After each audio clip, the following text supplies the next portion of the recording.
Hello navigators.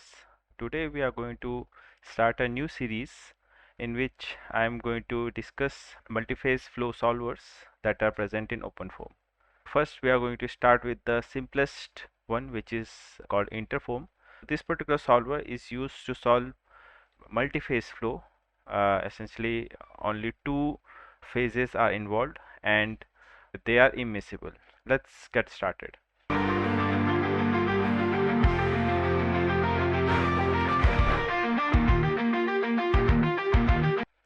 In OpenFOAM, we have several multiphase flow solvers.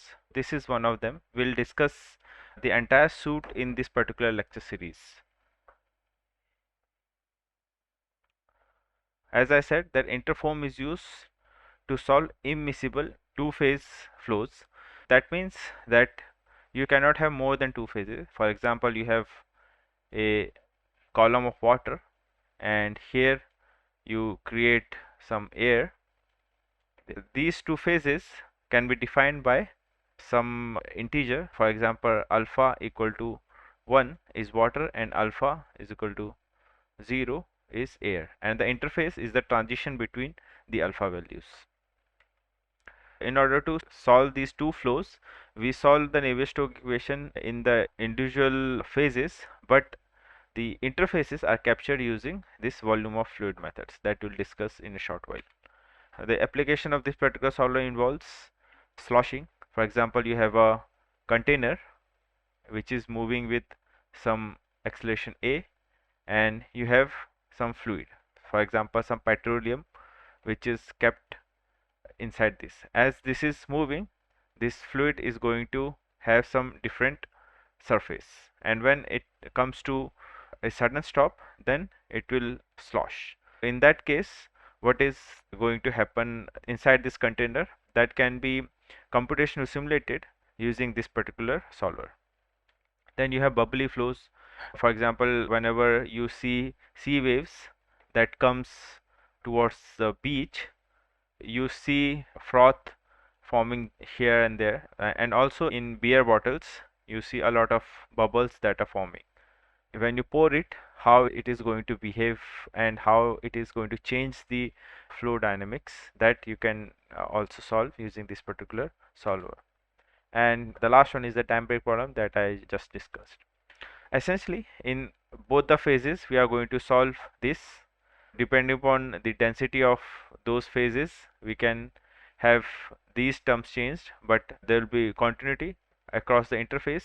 There will be continuity of the velocity, so the normal velocity at the interface should match. So if the interface is moving in this direction, then both the cells will have a normal velocity to the interface, should be same. There should not be any discontinuity. If this has a discontinuity, for example, the velocity of cell here is 0.1 and here it is 0.99, then this interface will tear apart. So that's non-physical. Similarly, there are some other conditions due to the surface tension. Whenever you see a surface, that surface is visible or that exists due to a surface tension force that creates this particular surface.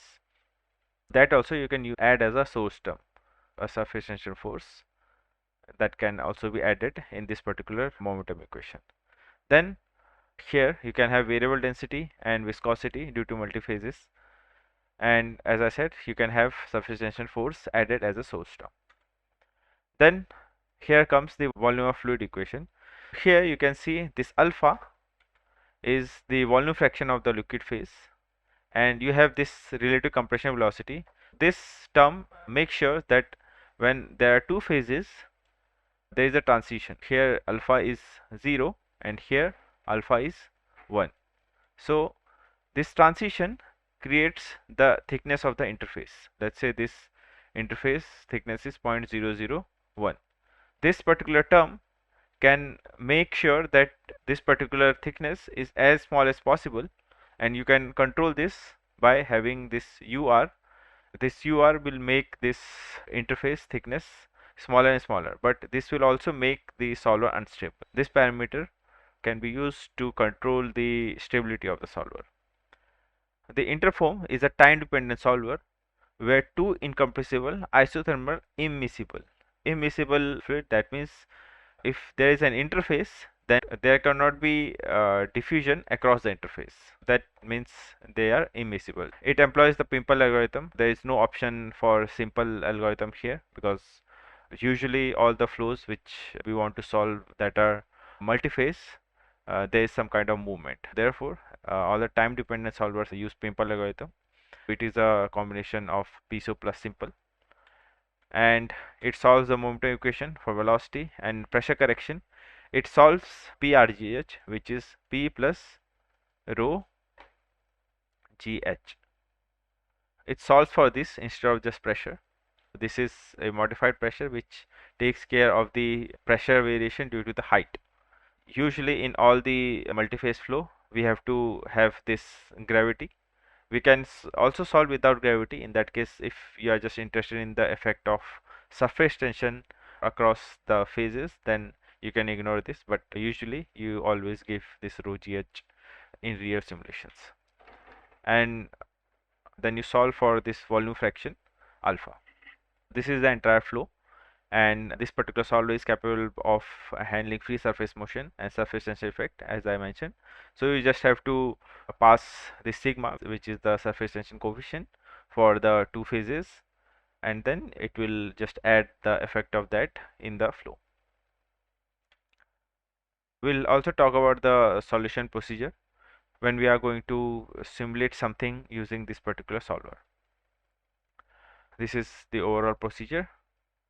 Here notice that after completely solving a single iteration of incompressible flow in both the phases, then this volume fraction transport equation is solved. And here this particular method is used, which is called MULES.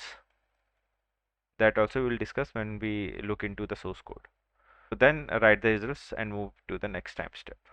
This is a usual PIMPLE algorithm. It combines the advantage of both PISO and simple, as we have discussed in our previous lectures as well. This is not something which is new. And this particular algorithm allows for larger terms. You have a PISO foam as well. PISO foam is just a pressure implicit solver, but the PIMPLE use this along with a simple algorithm where there is relaxation while updating velocities and other properties. As I said, this has inner and outer corrector loops. With this, let's also look into the source code. Let me open that. Here is the source code for interFoam. You can see here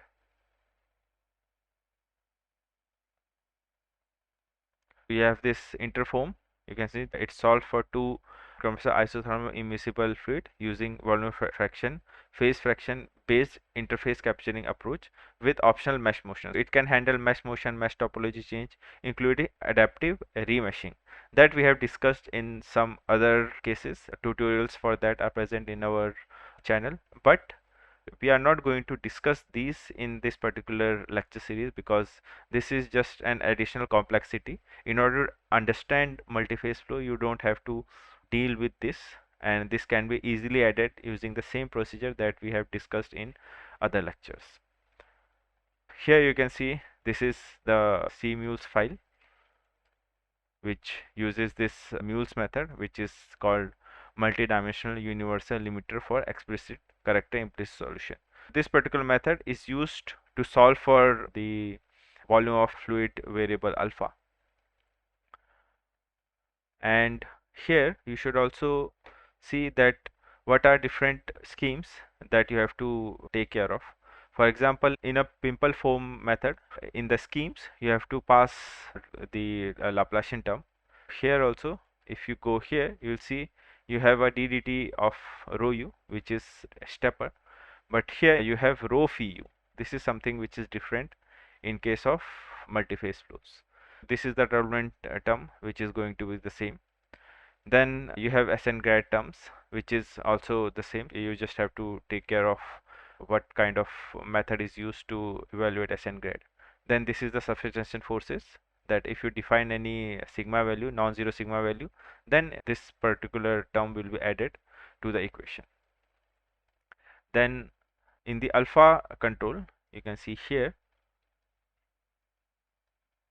in the alpha equation, you have these two terms, which is dive phi alpha and dive phi rb alpha. This term contains the corrector velocity that makes sure the interface is as sharp as possible and the solver is stable as well. These are the two terms for which you have to define a discretization. Then regarding the solvers, we'll use the solvers that are there in the tutorials, and for this mules you have to have a different set of parameters along with a usual matrix solver, so that you can see here. If you go in interFoam again, you'll see it is reading alpha controls. You can see here the parameters that are required along with all the other parameters that are required to solve a linear system. This is an alpha corrector, so number of correction loops for alpha to correct the alpha. Then there are subcycles and there is mules correction. These are the different parameters that you have to essentially pass. With this, we are going to stop, and in the next lecture we'll see that how we can solve a simple simulation using interFoam solver. Thanks for watching, and if you like the content of our channel, then please like, comment, share and subscribe.